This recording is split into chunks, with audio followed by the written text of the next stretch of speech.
Chapter 40. National and Domestic. England has been in a dreadful state for some weeks.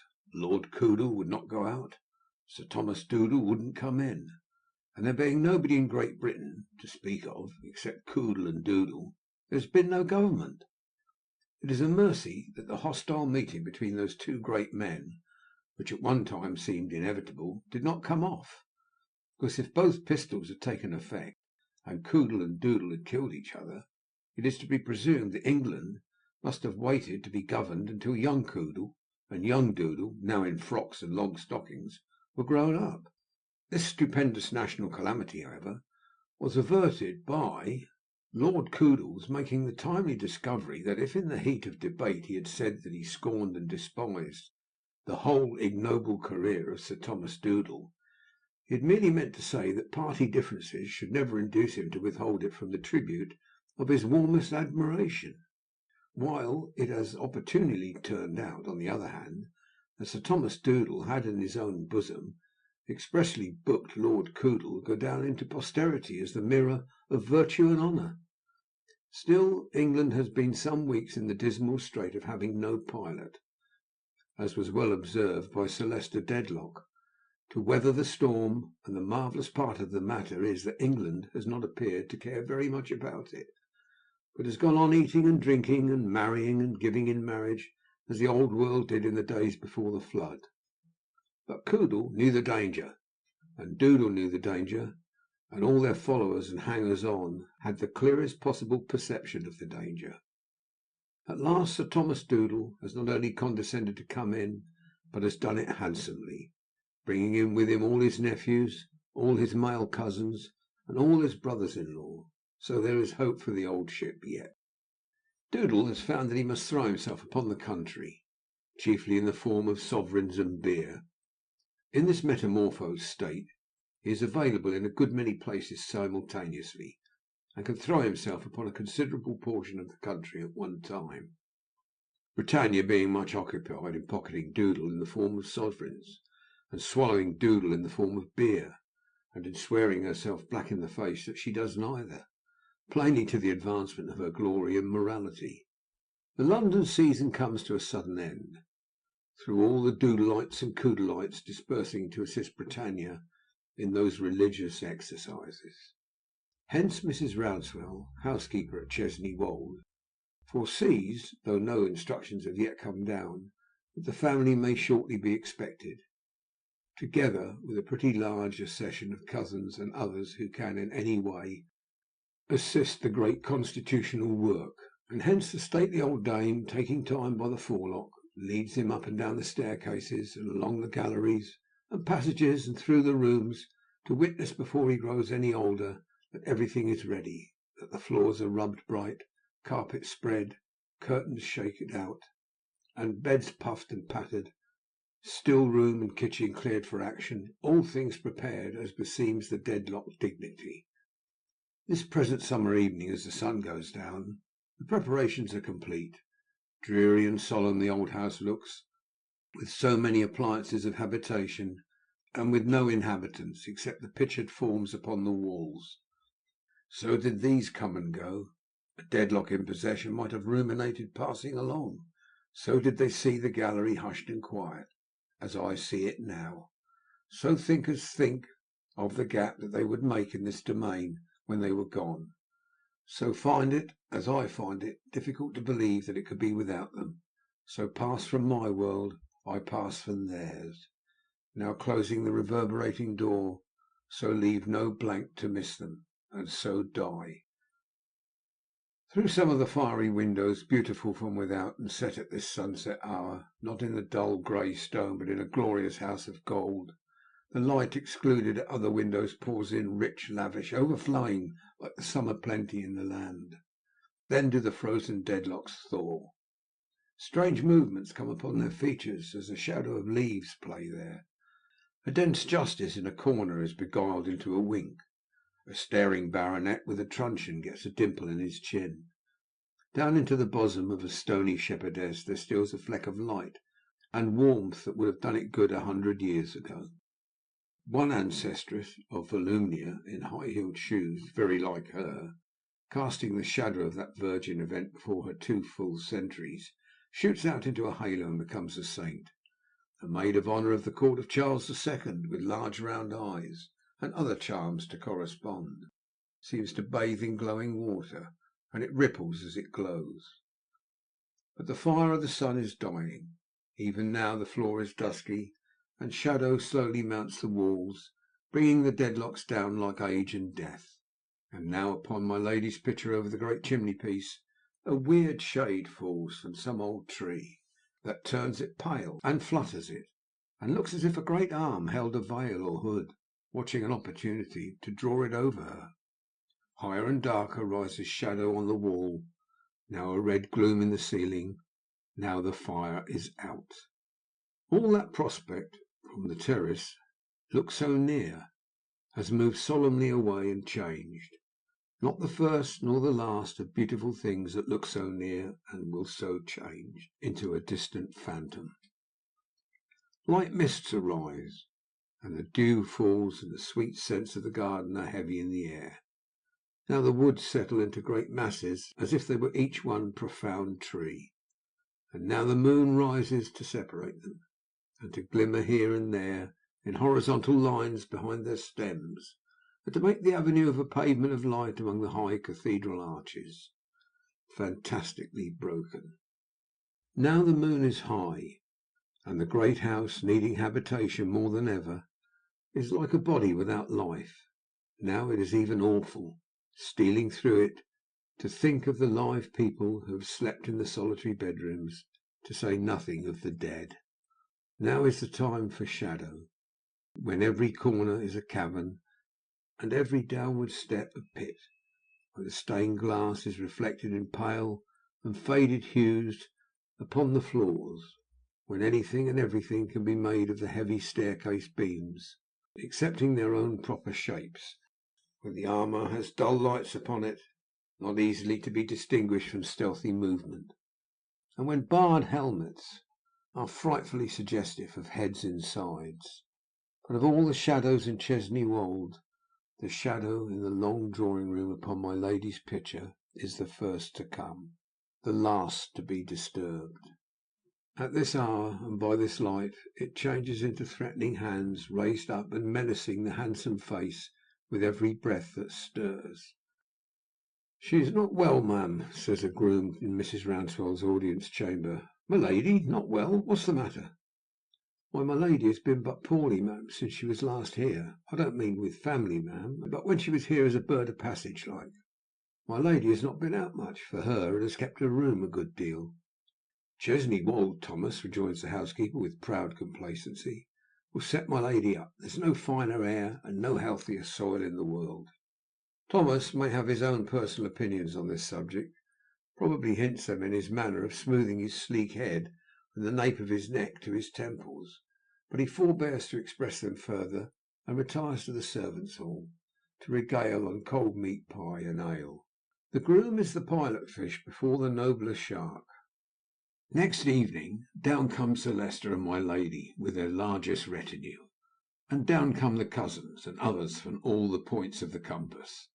Thenceforth, for some weeks, backward and forward rush mysterious men with no names, who fly about all those particular parts of the country on which Doodle is at present throwing himself in an auriferous and multy shower, but who are merely persons of a restless disposition, and never do anything anywhere. On these national occasions Sir Leicester finds the cousins useful. A better man than Honourable Bob Stables to meet the hunt at dinner there could not possibly be. Better got up gentlemen than the other cousins to ride over to polling booths and hustings here and there, and show themselves on the side of England, it would be hard to find. Volumnia is a little dim, but she is of the true descent, and there are many who appreciate her sprightly conversation, her French conundrums, so old as to become in the cycles of time almost new again, the honour of taking the fair Dedlock into dinner, or even the privilege of her hand in the dance. On these national occasions dancing may be a patriotic service, and Volumnia is constantly seen hopping about for the good of an ungrateful and unpensioning country. My lady takes no great pains to entertain the numerous guests, and being still unwell, rarely appears until late in the day. But at all the dismal dinners, leaden lunches, basilisk balls, and other melancholy pageants, her mere appearance is a relief. As to Sir Leicester, he conceives it utterly impossible that anything can be wanting in any direction by any one who has the good fortune to be received under that roof, and in a state of sublime satisfaction he moves amongst the company, a magnificent refrigerator. Daily the cousins trot through the dust and canter over roadside turf, away to hustings and polling booths, with leather gloves and hunting whips for the counties and kid gloves and riding canes for the boroughs, and daily bring back reports on which Sir Leicester holds forth after dinner. Daily the restless men who have no occupation in life present the appearance of being rather busy. Daily Volumnia has a little cousinly talk with Sir Leicester on the state of the nation, from which Sir Leicester is disposed to conclude that Volumnia is more reflecting woman than he had thought her. "How are we getting on?" says Miss Volumnia, clasping her hands. "Are we safe?" The mighty business is nearly over by this time, and Doodle will throw himself off the country in a few days more. Sir Leicester has just appeared in the long drawing-room after dinner, a bright particular star surrounded by clouds of his cousins. "Volumnia," replies Sir Leicester, who has a list in his hand, "we are doing tolerably." "Only tolerably?" Although it is summer weather, Sir Leicester always has his own particular fire in the evening. He takes his usual screened seat near it, and repeats with much firmness and a little displeasure, as who should say, "I am not a common man, and when I say tolerably, it must not be understood as a common expression. Volumnia, we are doing tolerably." "Well, at least there is no opposition to you," Volumnia asserts with confidence. "No, Volumnia, this distracted country has lost its senses in many respects, I grieve to say, but it is not so mad as that. I am glad to hear it." Volumnia's finishing the sentence restores her to favour. Sir Leicester, with a gracious inclination of his head, seems to say to himself, "A sensible woman this, on the whole, although occasionally precipitate." In fact, as to this question of opposition, the fair Dedlock's observation was superfluous, Sir Leicester on these occasions always delivering in his own candidateship as a kind of handsome wholesale order to be promptly executed. Two other little seats that belong to him he retreats as retail orders of less importance, merely sending down the men and signifying to the tradespeople, "You will have the goodness to make these materials to 2 members of Parliament and send them home when done." "I regret to say, Volumnia, that in many places the people have shown a bad spirit, and that this opposition to the government has been of a most determined and most implacable description." "Wretches!" says Volumnia. "Even," proceeds Sir Leicester, glancing at the circumjacent cousins on sofas and ottomans, "even in many, in fact in most, of those places in which the government has carried it against a faction." Note, by the way, that the Coodleites are always a faction with the Doodleites, and that the Doodleites occupy exactly the same position towards the Coodleites.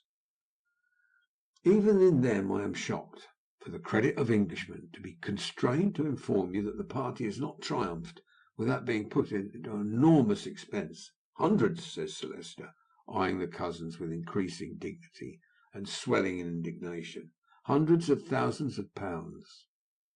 If Volumnia have a fault, it is the fault of being a trifle too innocent, seeing that the innocence which would go extremely well with a sash and tucker is a little out of keeping with a rouge and pearl necklace. However, impelled by innocence, she asks, "What for?" "Volumnia," remonstrates Sir Leicester with his utmost severity. "Volumnia." "No, no, I don't mean what for," cries Volumnia with her favourite little scream. "How stupid I am! I mean, what a pity." "I'm glad," replies Sir Leicester, "that you do mean what a pity."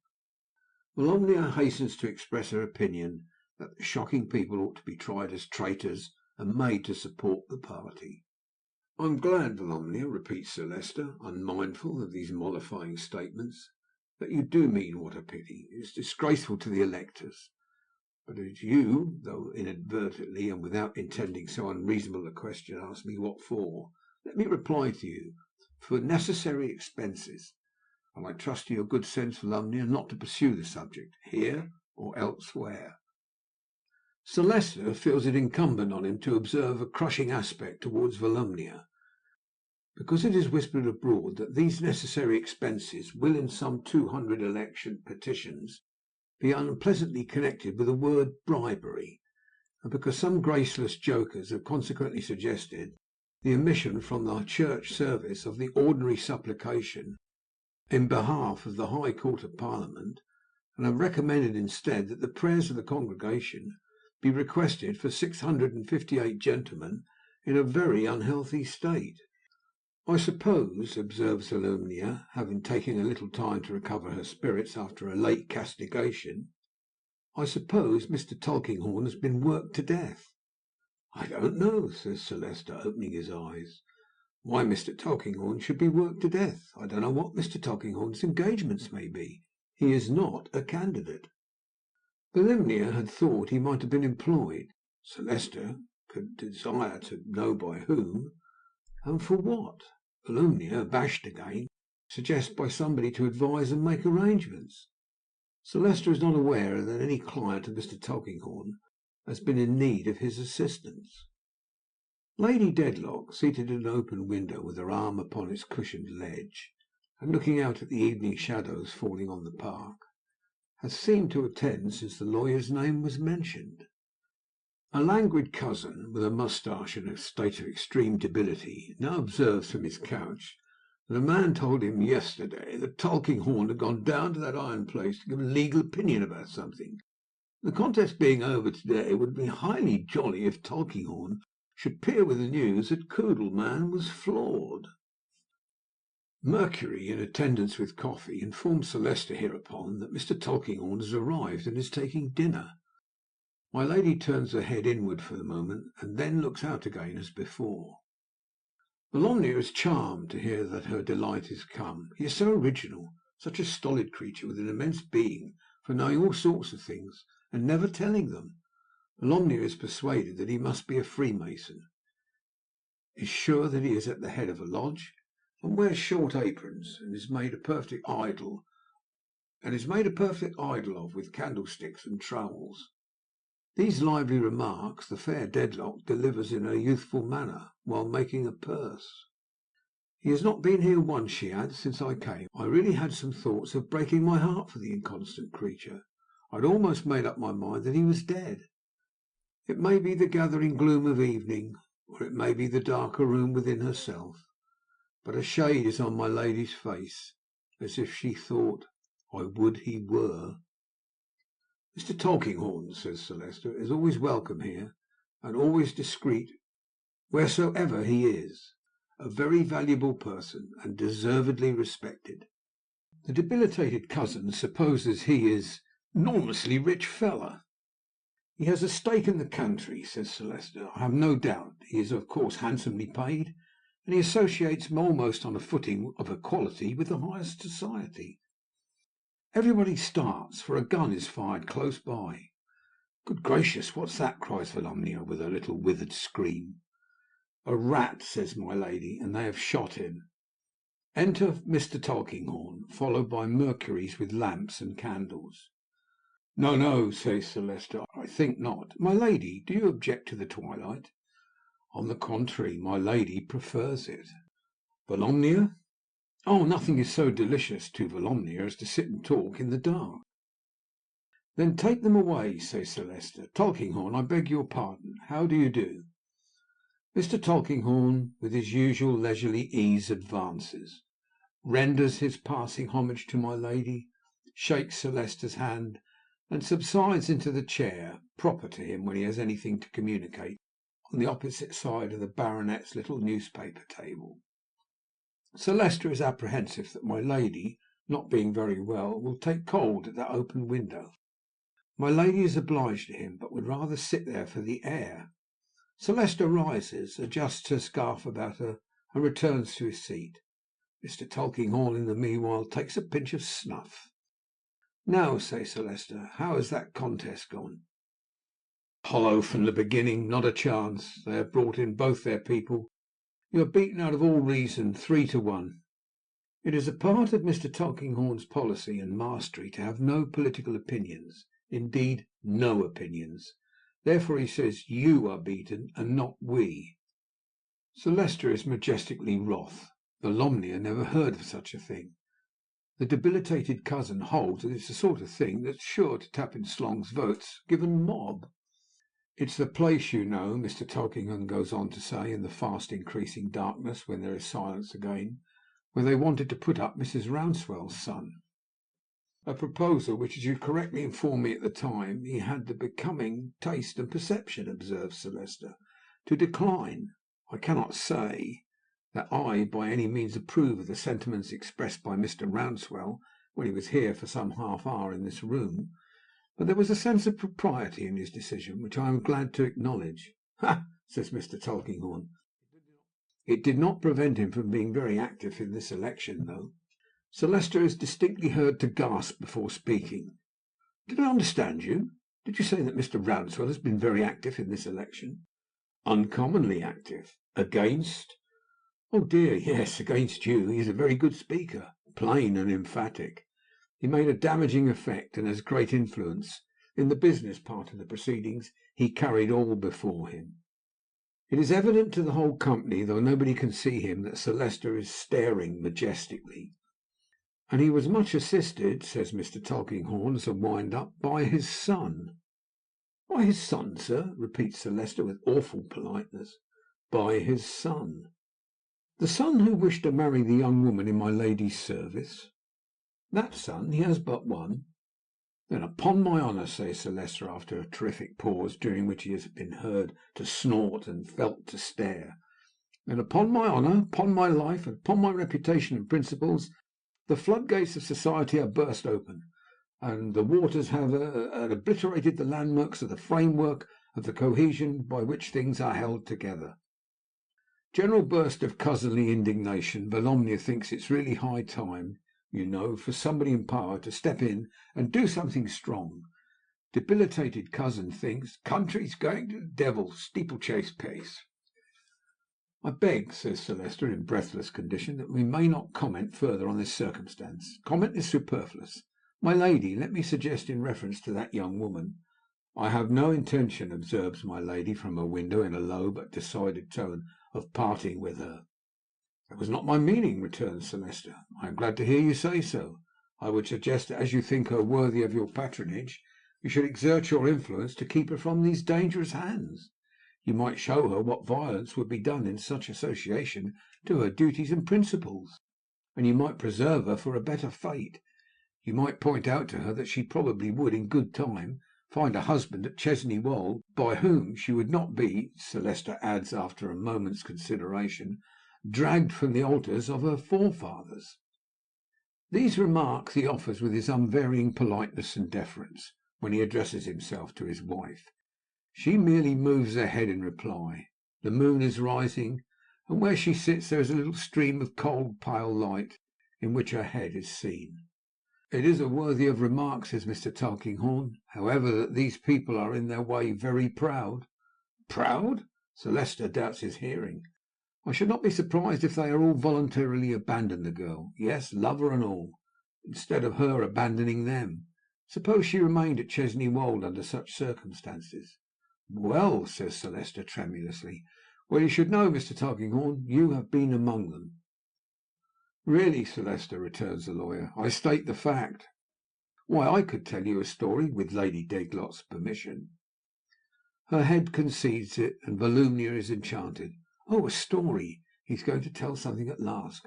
A ghost in it, Volumnia hopes? No, real flesh and blood. Mr. Tulkinghorn stops for an instant, and repeats with some little emphasis grafted upon his usual monotony.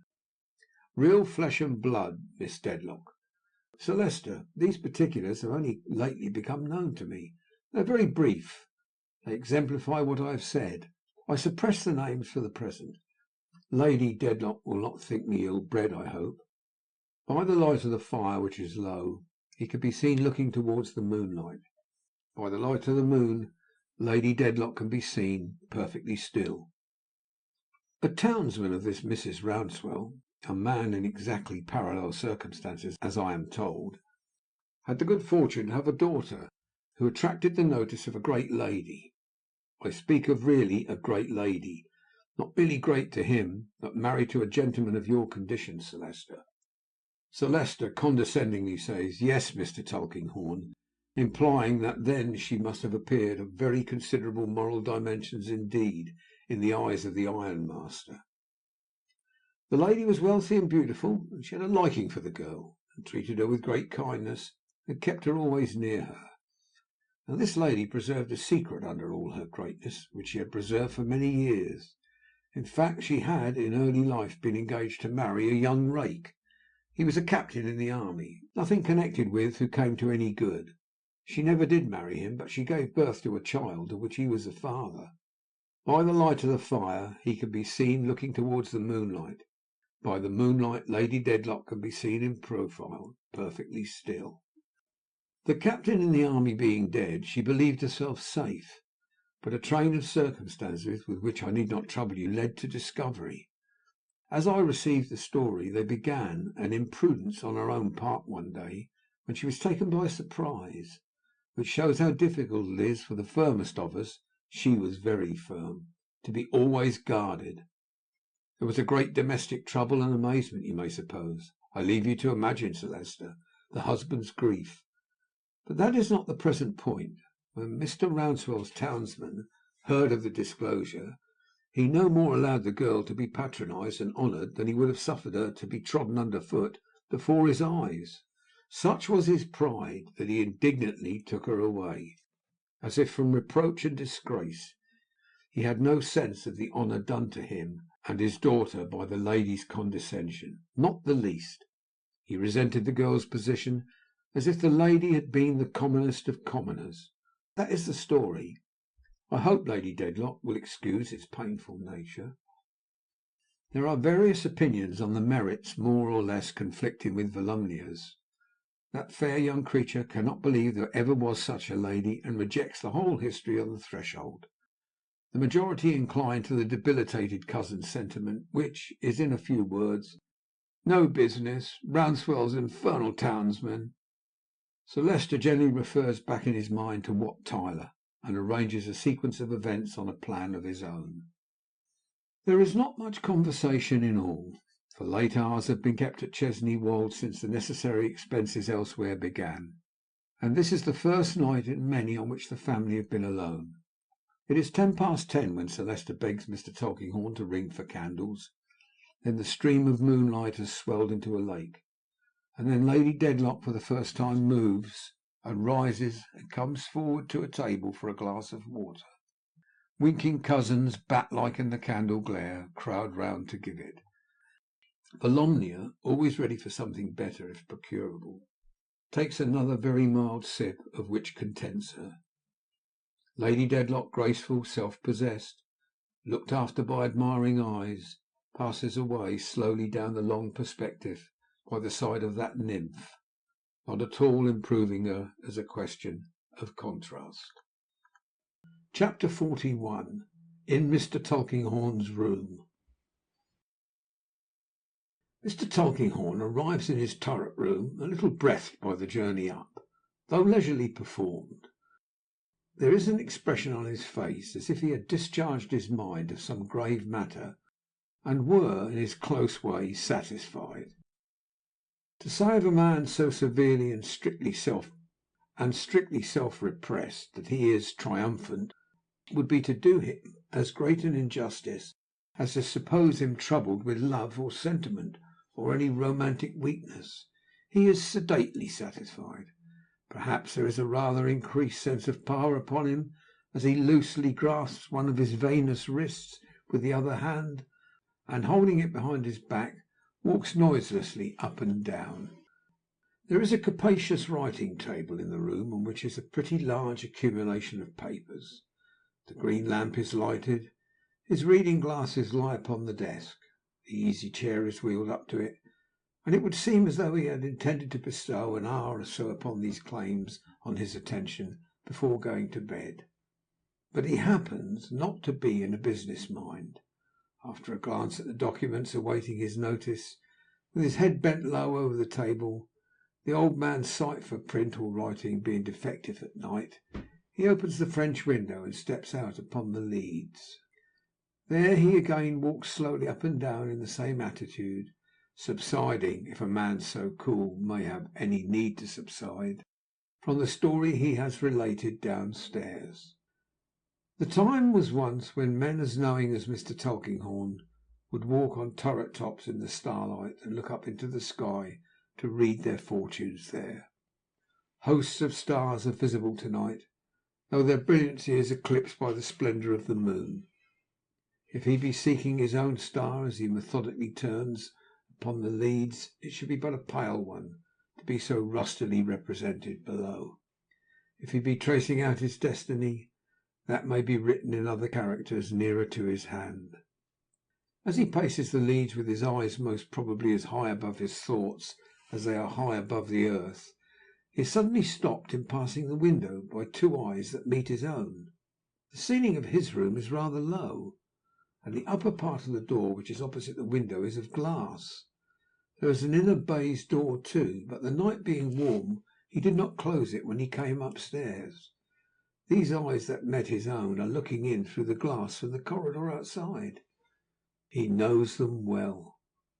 The blood has not flushed into his face so suddenly and redly for many a long year as when he recognises Lady Dedlock. He steps into the room, and she comes in too, closing both the doors behind her. There is a wild disturbance. Is it fear or anger in her eyes? In her carriage and all else she looks as she looked downstairs 2 hours ago. Is it fear or is it anger now? He cannot be sure. Both might be as pale, both as intent. Lady Dedlock. She does not speak at first, nor even when she has slowly dropped into the easy chair by the table. They look at each other like two pictures.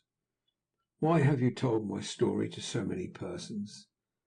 Lady Dedlock, it was necessary for me to inform you that I knew it. How long have you known it? I have suspected it a long while. Fully known, a little while. Months, days. He stands before her with one hand on a chair back and the other in his old-fashioned waistcoat and shirt frill, exactly as he has stood before her at any time since her marriage. The same formal politeness, the same composed deference that might as well be defiance. The whole man, the same dark, cold object, at the same distance, which nothing has ever diminished.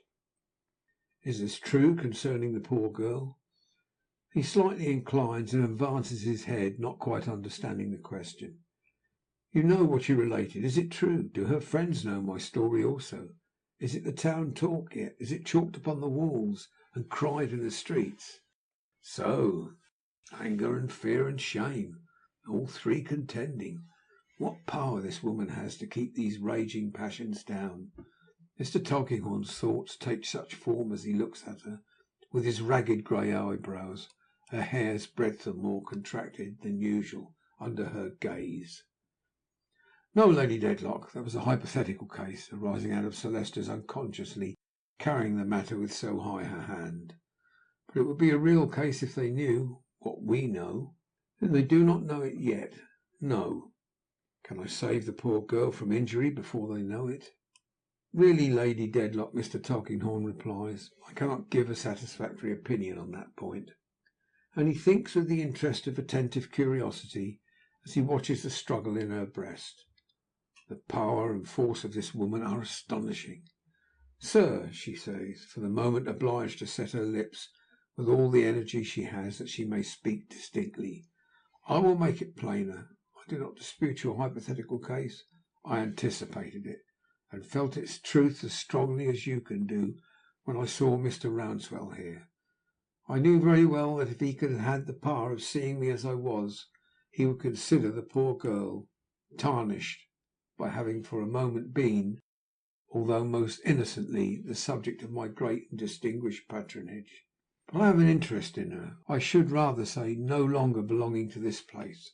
I had, and if you can find so much consideration for the woman under your foot as to remember that, she will be very sensible of your mercy."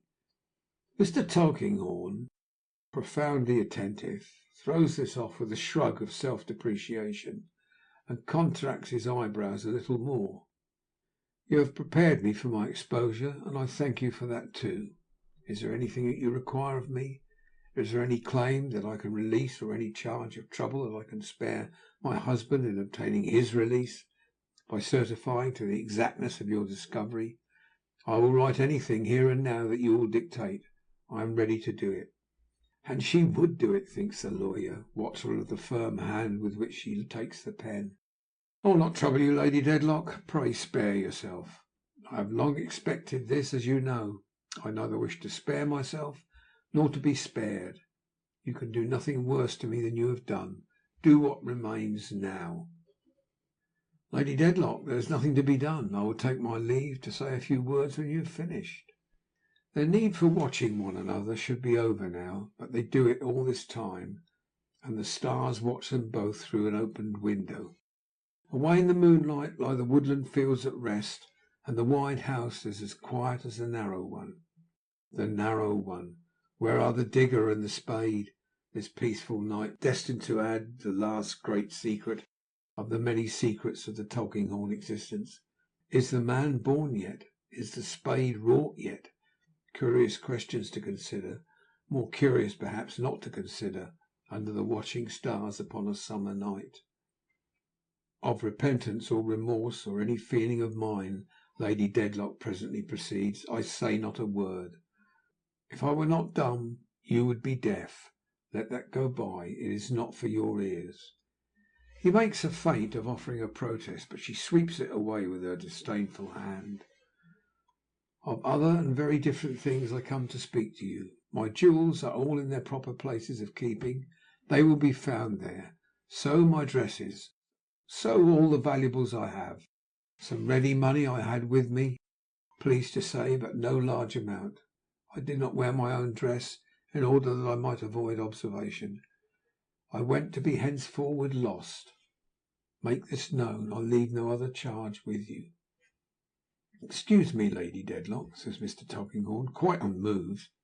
"I am not sure that I understand you. You want to be lost to all here. I leave Chesney Wold to-night. I go this hour." Mr. Tulkinghorn shakes his head. She rises, but he, without moving hand from a chair back or from the old-fashioned waistcoat and shirt frill, shakes his head. "What, not go as I have said?" "No, Lady Dedlock," he very calmly replies. "Do you know the relief that my disappearance will be? Have you forgotten the stain and blot upon this place, and where it is, and who it is?" "No, Lady Dedlock, not by any means." Without deigning to rejoin, she moves to the inner door, and has it in her hand when he says to her, without himself stirring hand or foot or raising his voice, "Lady Dedlock, have the goodness to stop and hear me, or before you reach the staircase I shall ring the alarm bell and rouse the house, and then I must speak out before every guest and servant, every man and woman in it." He has conquered her. She falters, trembles, and puts her hand confusedly to her head. Slight tokens these in any one else, but when so practised an eye as Mr. Tulkinghorn sees indecision for a moment in such a subject, he thoroughly knows its value. He promptly says again, "Have the goodness to hear me, Lady Dedlock," and motions the chair from which he has risen. She hesitates, but he motions again, and she sits down. "The relations between us are of an unfortunate description, Lady Dedlock, but as they are not of my making, I will not apologize for them. The position I hold in reference to Celeste is so well known to you that I can hardly imagine but that I must have long appeared in your eyes the natural person to make this discovery." "Sir," she returns, without looking up from the ground on which her eyes are now fixed, "I had better have gone. It would have been far better not to have detained me. I have no more to say." "Excuse me, Lady Dedlock, if I had a little more to hear." "I wish to hear it at the window, then. I can't breathe where I am." His jealous glance as she walks that way betrays an instant's misgiving that she may have it in her thoughts to leap over, and dashing against ledge and cornice, to strike her life out upon the terrace below. But a moment's observation of her figure as she stands in the window without any support, looking out at the stars, not up, gloomily out to those stars which are low in the heavens, reassures him. By facing round as she has moved, he stands a little behind her. Lady Dedlock, I have not yet been able to come to a decision satisfactory to myself on the course before me. I am not clear what to do or how to act next. I must request you, in the meantime, to keep your secret as you have kept it so long, and not to wonder that I keep it too." He pauses, but she makes no reply.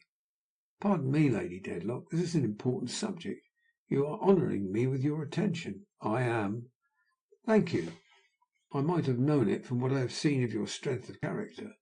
I ought not to have asked the question, but I have the habit of making sure of my ground, step by step, as I go on. The sole consideration in this unhappy case is Sir Leicester." "Because he is the consideration, Lady Dedlock. I have no occasion to tell you that Sir Leicester is a very proud man, that his reliance upon you is implicit, that the fall of that moon out of the sky would not amaze him more than your fall from your high position as his wife." She breathes quickly and heavily, but she stands as unflinchingly as ever he has seen her in the midst of her grandest company. "I declare to you, Lady Dedlock, that with anything short of this case that I have, I would as soon have hoped to root up by means of my own strength and my own hands the oldest tree on this estate as to shake your hold upon Sir Leicester and Sir Leicester's trust and confidence in you. And even now, with this case, I hesitate. Not that he could doubt, that even with him it is impossible, but that nothing can prepare him for the blow." "Not my flight," she returned. "Think of it again." "Your flight, Lady Dedlock, would spread the whole truth, and 100 times the whole truth, far and wide. It would be impossible to save the family credit for a day. It's not to be thought of." There is a quiet decision in his reply which admits of no remonstrance. "When I speak of Sir Leicester being the sole consideration, he and the family credit are one. Sir Leicester and the baronetcy, Sir Leicester and Chesney Wold, Sir Leicester and his ancestors and his patrimony," Mr. Tulkinghorn very dry here, "are, I need not say to you, Lady Dedlock, inseparable." "Go on."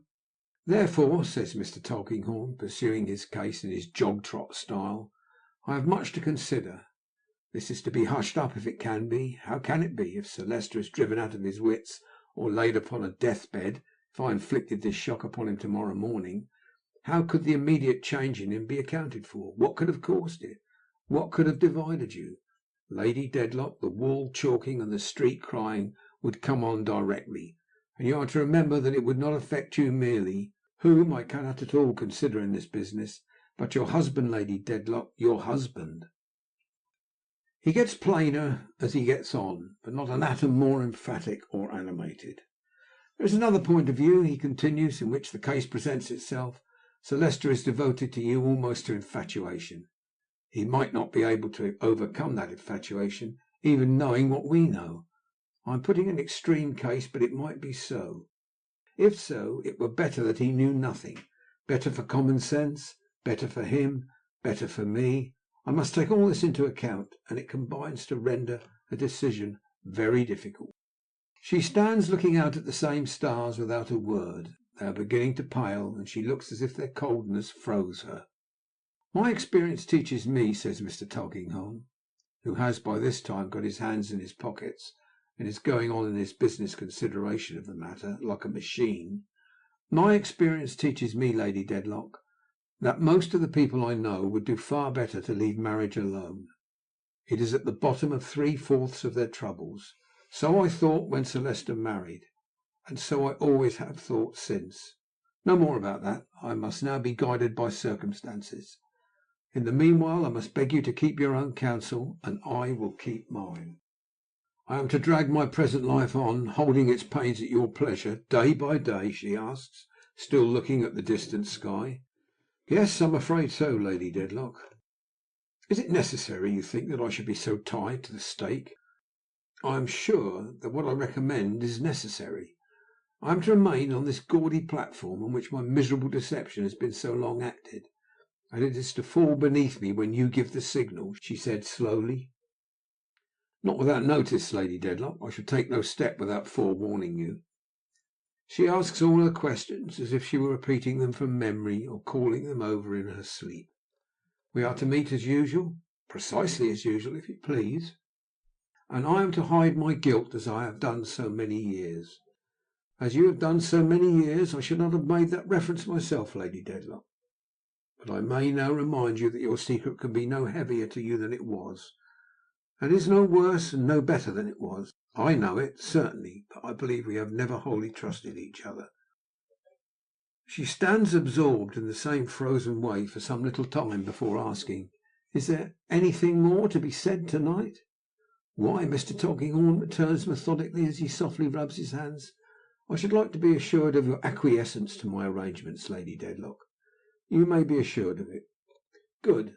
And I would wish in conclusion to remind you, as a business precaution, in case it should be necessary to recall the fact in any communication with Sir Leicester, that throughout our interview I have expressly stated my sole consideration to be Sir Leicester's feelings and honour and the family reputation. I should have been happy to have made Lady Dedlock a prominent consideration too, if the case had admitted of it, but unfortunately it does not. Can I attest your fidelity, sir?"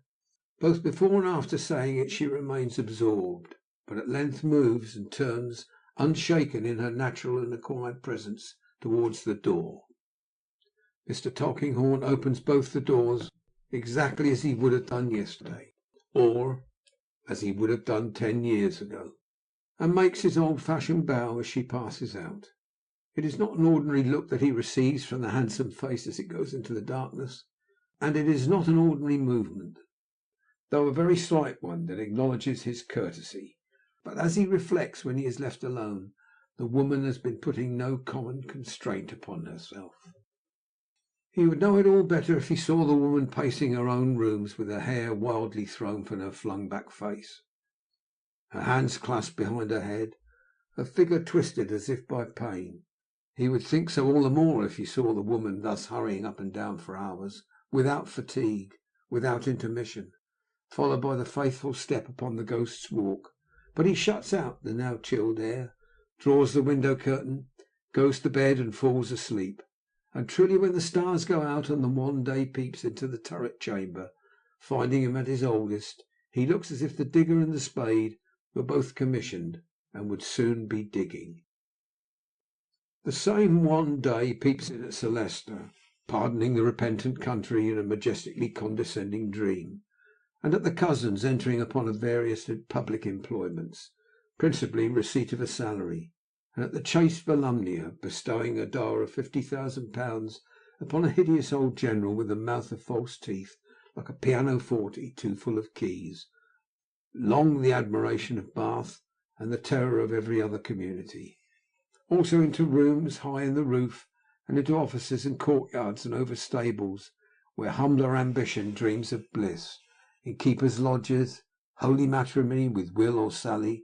Up comes the bright sun, drawing everything up with it, the Wills and Sallys, the latent vapour in the earth, the drooping leaves and flowers, the birds and beasts and creeping things, the gardener's sweep to the dewy turf, and unfold emerald velvet where the roller passes, the smoke of the great kitchen fire wreathing itself straight and high into the lightsome air. Lastly, up comes the flag over Mr. Tulkinghorn's unconscious head, cheerfully proclaiming that Sir Leicester and Lady Dedlock are in their happy home, and that there is hospitality at the place in Lincolnshire. Chapter 42. In Mr. Tulkinghorn's chambers. From the verdant undulations and the spreading oaks of the Dedlock property, Mr. Tulkinghorn transfers himself to the stale heat and dust of London. His manner of coming and going between the two places is one of his impenetrabilities. He walks into Chesney Wold as if it were next door to his chambers, and returns to his chambers as if he had never been out of Lincoln's Inn Fields. He neither changes his dress before the journey, nor talks of it afterwards. He melted out of his turret room this morning, just as now, In the late twilight he melts into his own square. Like a dingy London bird among the birds that roost in these pleasant fields, where the sheep are all made into parchment, the goats into wigs, and the pasture into chaff, the lawyer, smoke-dried and faded, dwelling among mankind but not consorting with them, aged without experience of genial youth, and so long used to make his cramped nest in holes and corners of human nature that he has forgotten its broader and better range, comes sauntering home.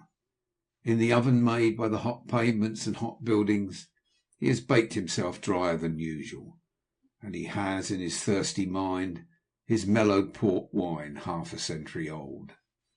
The lamplighter is skipping up and down his ladder on Mr. Tulkinghorn's side of the fields, when that high priest of noble mysteries arrives at his own dull courtyard. He ascends the doorsteps and is gliding into the dusty hall, when he encounters on the top step a bowing and proprietary little man. "Is that Snagsby?" "Yes, sir. Hope you're well. I was just giving you up, sir, and going home." "Aye, what is it? What do you want with me?" "Well, sir," says Mr. Snagsby, holding his hat at the side of his head in his deference towards his best customer, "I was wishful to say a word to you, sir." "Can you say it here?" "Perfectly, sir." "Say it then." The lawyer turns, leans his arms on the iron railing at the top of the steps, and looks at the lamplighter lighting the courtyard. "It's relating," says Mr. Snagsby in a mysterious low voice, "it's relating, not to put too fine a point on it, to the foreigner, sir." Mr. Tulkinghorn eyes him with some surprise. "What foreigner?" "The foreign female, sir. French, if I don't mistake. I'm not acquainted with that language myself, but I should judge from her manners and appearance that she was French. Anyway, certainly foreign. Her that was upstairs, sir, when Mr. Bucket and me had the honour of waiting upon you with the sweeping boy that night." "Oh, yes, Mademoiselle Hortense." "Indeed, sir." Mr. Snagsby coughs his cough of submission behind his hat. "I'm not acquainted myself with the names of foreigners in general, but I have no doubt it would be that." Mr. Snagsby appears to have set out in this reply with some desperate design of repeating the name, but on reflection coughs again to excuse himself. "And what can you have to say, Snagsby," demands Mr. Tulkinghorn, "about her?" "Well, sir," returns the stationer, shading his communication with his hat, "it falls a little hard upon me. My domestic happiness is very great, at least it's as great as can be expected, I'm sure, but my little woman is rather given to jealousy. Not to put too fine a point upon it, she is very much given to jealousy. And you see, a foreign female of that genteel appearance coming into the shop and hovering, I should be the last to make use of such a strong expression, if I could avoid it, but hovering, sir, in the court, you know it is, you know it ain't. I only put it to yourself, sir." Mr. Snagsby, having said this in a very plaintive manner, throws in a cough of general application to fill up all the blanks. "Why, what do you mean?" asks Mr. Tulkinghorn. "Just so, sir," returns Mr. Snagsby. "I was sure you'd feel it yourself, and would excuse the reasonableness of my feelings, when coupled with the known excitableness of my little woman. You see, the foreign female, which you mentioned her name just now with quite a native sound, I'm sure, caught up the word Snagsby that night, being uncommon quick, and made inquiry and got the direction, and come at dinner time. Now Gusta, our young woman, is timid and has fits, and she, taking fright at the foreigner's looks, which are fierce, and at a grinding manner that she has of speaking, which is calculated to alarm a weak mind, gave way to it, instead of bearing up against it, and tumbled down the kitchen stairs, out of one into another. Such fits I do think sometimes are never gone into, or come out of, in any house but ours. Consequently there was, by good fortune, ample occupation for my little woman, and only me to answer the shop. When she did say that Mr. Tulkinghorn always being denied to her by his employer, which I had no doubt at the time was a foreign mode of viewing a clerk, she would do herself the pleasure of continually calling at my place until she was let in here.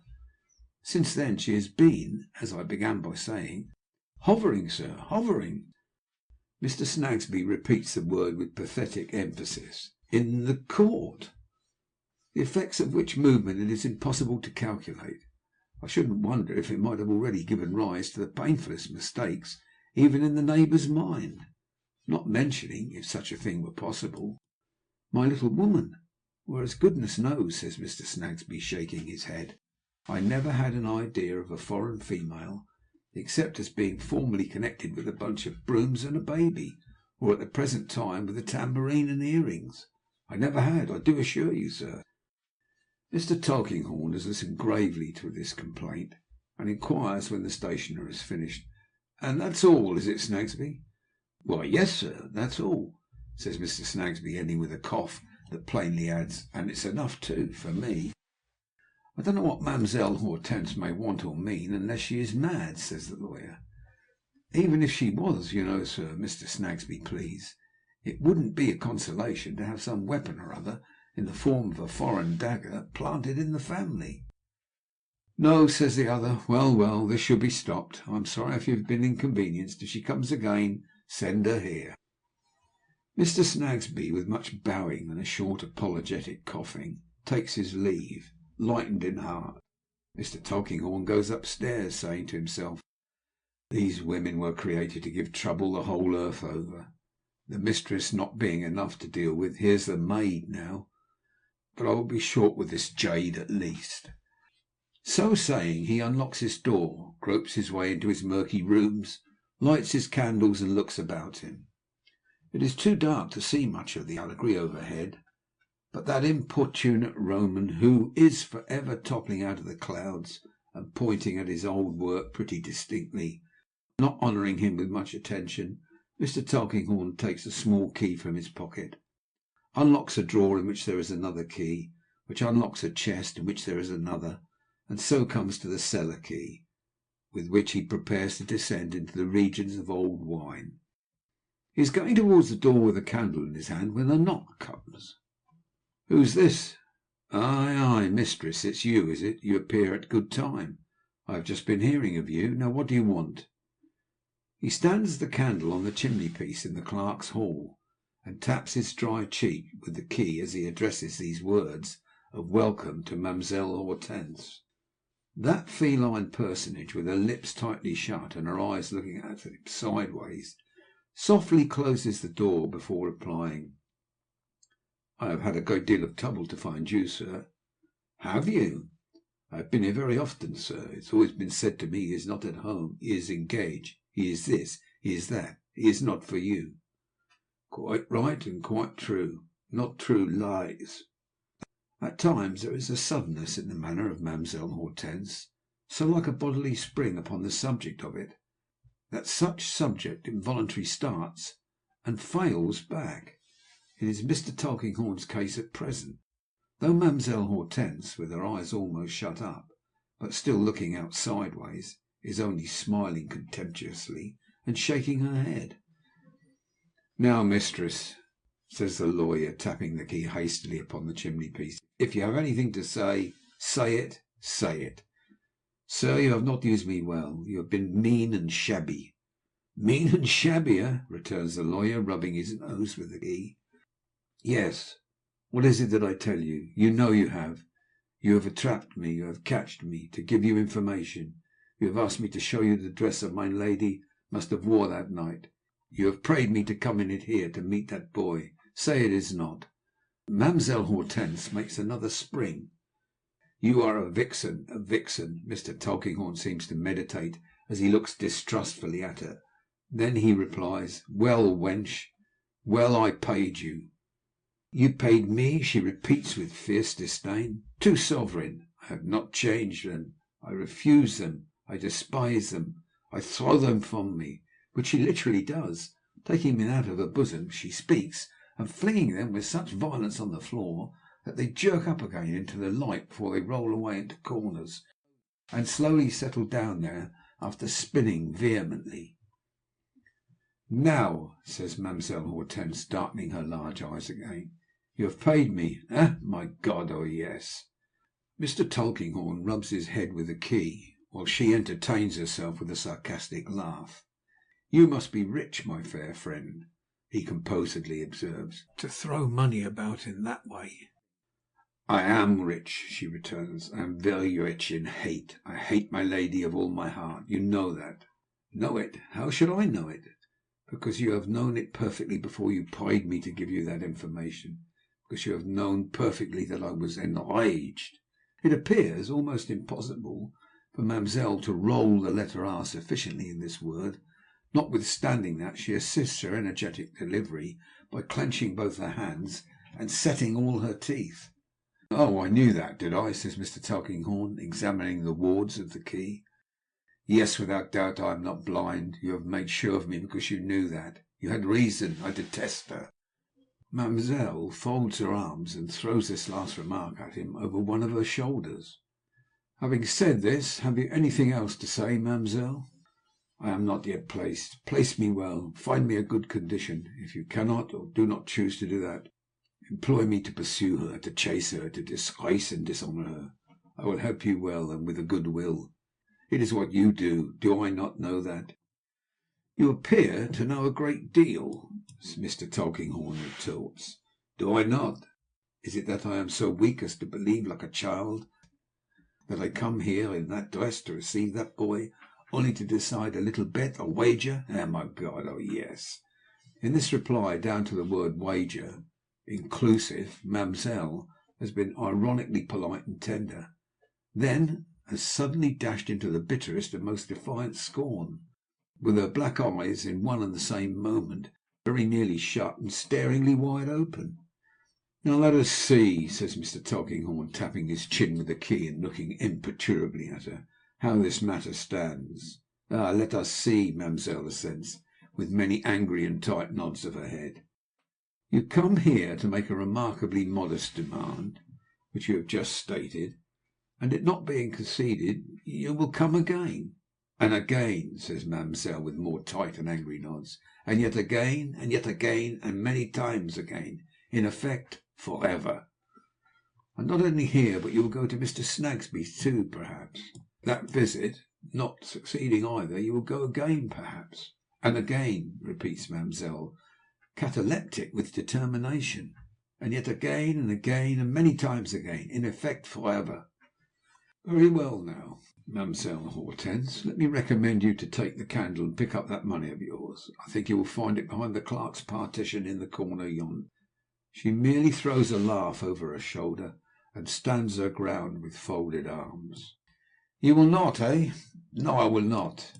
"So much the poorer you, so much the richer I. Look, mistress, this is the key of my wine cellar. It is a large key, but the keys of prisons are larger. In this city there are houses of correction, where the treadmills are for women, the gates of which are very strong and heavy, and no doubt the keys too.